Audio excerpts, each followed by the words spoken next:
you learn a lot of things. Sometimes the lessons are being reinforced by things that go well in all aspects of the job, and you're through your experiences so much more ready and prepared to lead, to overcome adversity, to do the job both on the court and also make sure that these guys, Drew and CJ, great examples, Keith, that when they leave here that they're armed and ready for the rest of their lives, academics and all the other things that happen during this crucial 4-year window when they're at Xavier.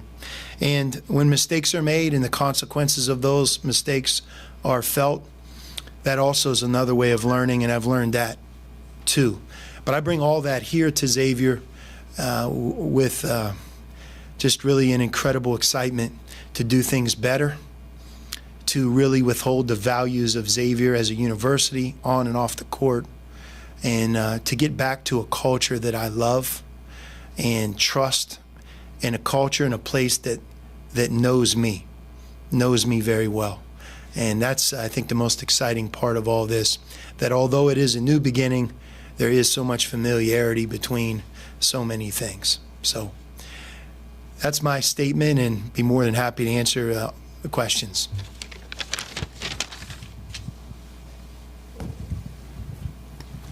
Coach, I think a lot of people in general probably wish that second chances were a lot more common than they actually are. And I'm curious, what does this chance mean to you, and what does it mean that it's here at Xavier?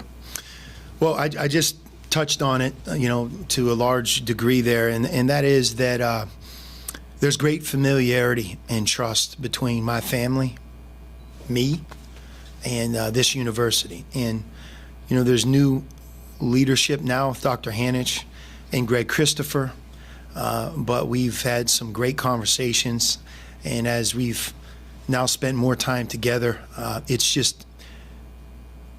unique, first of all, but it's also very, very exciting to coach at a place where there's the shared vision and alignment that they have. And I mentioned that earlier in my comments, where they recognize the importance of our basketball program to this community and university, and they also have such a passion and love for the values of Xavier. And I think for me to have that opportunity to come back to it, a place that I was here already. Like you said, it doesn't happen a whole lot, but just excited about that. And I would also say this, that Xavier's not the same place that I left. As always here, it's been a constant quest to improve, to add, to be better. And in our world, college basketball, to be a part of the Big East Conference is something, it's really, I think that in and of itself is exciting, but to partner both all the things that I do know exist at Xavier, and then have that stage of the Big East Conference, it sets this place apart from so many places. Coach, piggybacking off that, you came back for a game in February. I think you said that's the first time you'd been here in a while. How eye-opening was that trip to see just what the Cintas Center even looks like compared to last time you had seen it? It was very eye-opening. To clarify that, when I left in April 2009, just for no reason other than just you're now responsible for a new team. The calendar year for a college basketball coach is fever pitch, as we all know, but the distance being so far west, we never made it back. Some of it is I had too much tunnel vision to even take a moment to catch my breath. Some of that was on me, but with this year and having more time, Amy and I came back, and we really came back with the sole purpose initially just of seeing friends and people that we haven't seen a lot. We lived in Loveland. We have some great friends there, and we were able to do that. That's where I spent most of the time. The fact that we were able to catch a game as well, which is the UConn home game, and to your point, seeing the scoreboard, seeing how much the Cintas Center has changed. And by the way, some of it hasn't changed, the good part of it, the crowd and how much people love Xavier. So we felt all that, and it was a good time. And on that particular game, I thought the team played great. It was probably one of the best wins of the Big East season. Sean, when you got the job on Saturday, as part of your statement when the press release came out, you said one of the things you liked most about Xavier is they do things the right way. Yeah. Is there anything in conversations that you had with the administration that you had to convince them that you can run the program in the right way going forward here at X? No, like I had mentioned, there's tremendous familiarity between Xavier and my family, me as a coach, who I am as a person, and there's equal familiarity and passion between me knowing Xavier as the university it is, the values that they hold, and those conversations, questions being asked and answered, went very well. And that's why I'm here today. Coach, congratulations, Gary Miller. Thank you. You touched on a little bit of this, but are there touchstones either here on campus or in the city that now that you're back, that you get back to and say, I feel home again? I already feel that way. I believe Amy does as well. Sometimes I'm guilty of saying the same thing over and over again, and as she's reminded me, I get it. I know you're excited. I am too, but you don't have to keep saying it. And that's just how I feel. I mean, but the last time we were here, it was 8 years, and we got three people here. You have Keith Jackson, you have C.J. Anderson, and Drew Lavender. And Keith, he was there when I went from assistant to head coach. And then, I was this young, riled up, emotionally charged head coach. I'm sorry, Keith. And as we all look back at that time in our lives, you'd say, God, how much wiser I am today than I was then. And then I incrementally got wiser, but not a whole lot, but I did, as I then, coached both CJ and Drew. And but I mentioned from a basketball perspective, the 2007 team that I coached, and I've had the opportunity to coach some really good ones at Arizona. I don't know if any team that I've coached has meant more to me than their team, 2007. I mean, we were 30-7. And when you came to play us here in the Cintas Center, I mean, there was very few hard games that year. I mean, we were really good. They were really good. And we got to the tournament. The bigger the challenge, the more these guys rose. And again, I want you to think about that matchup. No disrespect to these guys, but I mean, you have Russell Westbrook and Kevin Love and Darren Collison and Richard Mbamute on that team. And when they won, they went to play Derrick Rose in Memphis. But I used so much of what I learned coaching them as a foundation moving forward. And one of the things that I learned is not every team's the same. Sometimes as much as trying to pull out that grit and determination and toughness, having a bunch of people with a chip on their shoulder in a good way, playing together as a team, you try your best, but each year is like a start over. It's different. But the standard that those guys held that year is something I've never forgotten. Skyline chili, like a couple of people told me, lay low, don't eat 5 a day. But I haven't had it in a long time. I love those things, man. I really do. Grater's ice cream, we got it in Cincinnati, black raspberry chocolate chip. You can get it at a grocery store out there called Fry's. And we did it, but our kids, they love Skyline chili. They talk about it, not all the time now, but if they were here, that's where they would be headed. Sean, welcome back. You alluded to this where you talked about lessons learned and all that. Mm-hmm. The way it ended in Arizona, do you understand or realize maybe there's a perception or a public trust maybe that has to be maybe earned back a little bit? And is there any concern about what else may be coming out of that whole thing? No, the matter at Arizona is separate from today here at Xavier. And there'll be a time, and I'm confident in saying that topic can be talked about. But just out of respect for the process, although it's coming to an end, it's not there yet.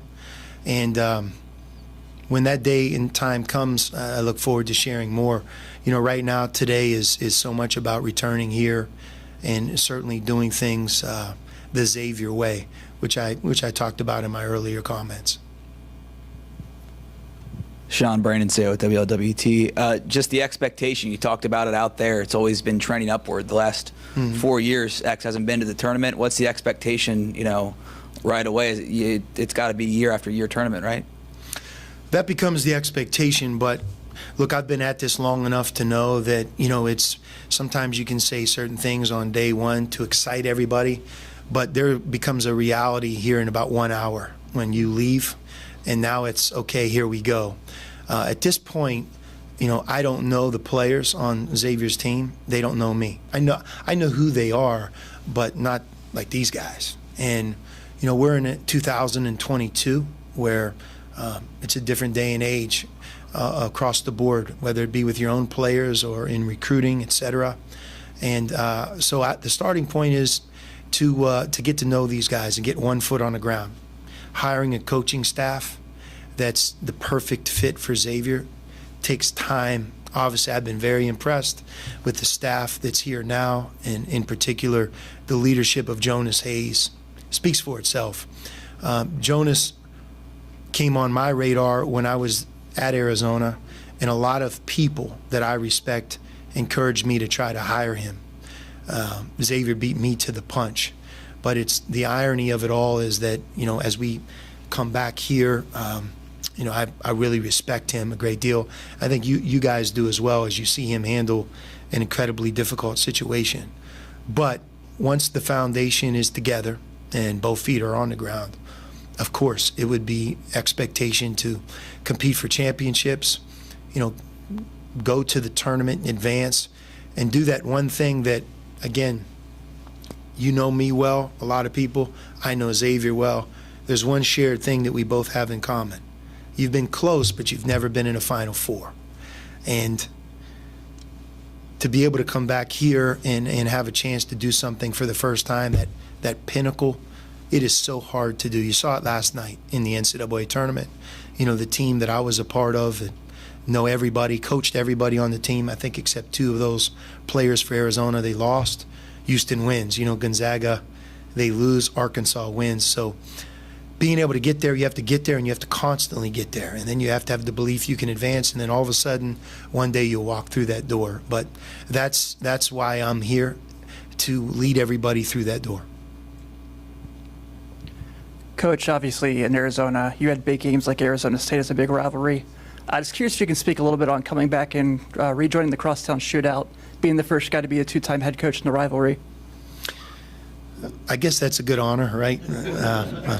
But look, the Crosstown Shootout speaks for itself. Like, nobody has to convince me to be the most ready you can be for that game, how important that game is to our fans, what it stands for in this city. And when we play that game, we're going to be ready. I know what that means. I've been here for 8 years, so I competed in 8 of them, and I look forward to competing in the 9th one. On a side note, one of the things this year with more time, I engaged with a lot of coaches. I wouldn't say a lot, a few coaches, but all guys that I really respect, and I followed them. I talk to them more. They talk to me a lot. And one of those guys is Mick Cronin. And, when Mick and I were here, again, that was a different day and age. We embodied the Crosstown Shootout. But, he became the head coach at UCLA in Arizona. And unfortunately, I wasn't successful in the last couple of years against him. But he's a great coach. Everybody here knows that. He's doing an awesome job at UCLA. But Mick and I have become really good friends. And really, when he saw me get the Xavier job, he was on a plane with his dad. I won't tell you everything he said, but he just said, "Man, it's crazy you're going back to Xavier. I'm really happy for you." And I'm really happy for him because, he's earned the right to be at UCLA, and, I hope he gets back to his second Final Four. Hey, Sean, welcome back. I'm sure you're happy to be back, as you've said on numerous occasions. Every coach wants to establish their own culture, and I'm curious what you've learned about coaching throughout your experiences this time around, how it will be different for you, and how it's different coaching now in the Big East. Right. So culture, is used in every I think organization in our world today. When things are going well, everybody talks the word culture. And when things don't go well, you must have a terrible culture. But one of the things that I've learned is the really true test of what you've built, the foundation, is when something happens. And in sports, in your best attempt to avoid catastrophe. I mean, it can happen in so many different ways on a college campus that you can overcome it, that you can get through it, and when you get to the other side, you might actually be bigger and better and more prepared. And that organization you're in charge of, that team, that program, may be built to last even better than it once was. And it's one of the things I'm so proud of at Arizona. We clearly went through some tough times, but if you look at the team that they had this year, that was built with a lot of thought. And if you look at where they are, I think it's built to last.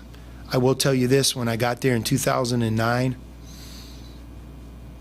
it's a lot better place right now in 2022. And I go back to when we left Xavier. I didn't talk about this, but this group right here, Drew and CJ, we went to an Elite Eight and won 30 games. We followed that up and we won another championship in the Atlantic 10. We're in the Sweet 16, and some of you may remember the game, but we were an inch away from advancing and playing Villanova in the Elite Eight. But that following year, when I was no longer here and Chris Mack became the coach, they had another chance to get to a Final Four. I think they lost in double or triple overtime to Kansas State in the Sweet 16. And they were, again, this close to being really in back-to-back-to-back Elite Eights. So when you think of culture, or if I answer that question, I have a lot of resolve in me to know that a lot of good things that we've done, both when I was here the first time and what I just left, were done the right way.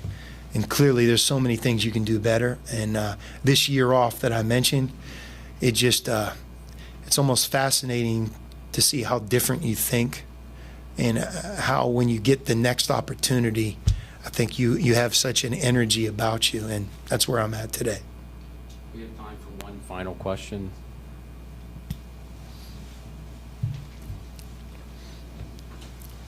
The last year that you've been away from basketball, you kind of got involved in the media a little bit. You started podcasting with your brother and things like that. And I remember about a month ago or so on one of your podcasts, you talked about Xavier. And you talked about how it's always been a program with a chip on its shoulder. And that's really been one of the reasons for its success over the years. And not to say that chip has necessarily left, but what's the process look like to get that chip back to where you want it to be?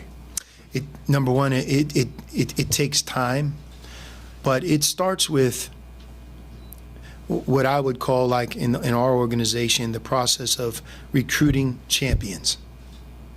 And when I say recruiting champions, next to it is, what I would call OKGs, our kind of guys that fit me as a coach, fit this place as a university, both on and off the court, and also can be successful in America's best conference, the Big East.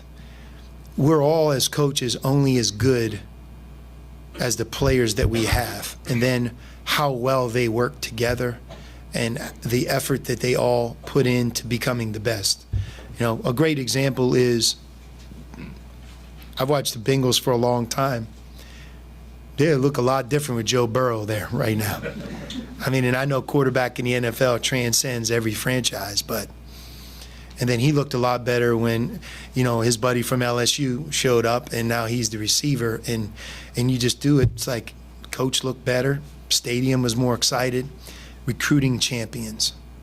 And it's really important. It takes a lot of work. You have to have the right staff. Sometimes you have to get lucky, but I'm really looking forward to doing that. You don't have to recruit a ranking. For every McDonald's All-American, and there's one right behind you, Drew, right? Same game as LeBron James, by the way, in case anybody forgot that. that really shows you how talented LeBron is. Look at him and think about LeBron still playing. I'm sorry, man. I had to hit you a little. I mean, I couldn't just be Mr. Nice Guy to you the whole time. And he looks good, but you know what I mean. I mean, LeBron James, Drew Lav. But you don't, you know, I've chased the rankings sometimes, and when we've done it, it's really worked out. Some great players. But Lowry Markkanen wasn't ranked high. Christian Koloko wasn't ranked high. Ben Mathurin wasn't ranked high.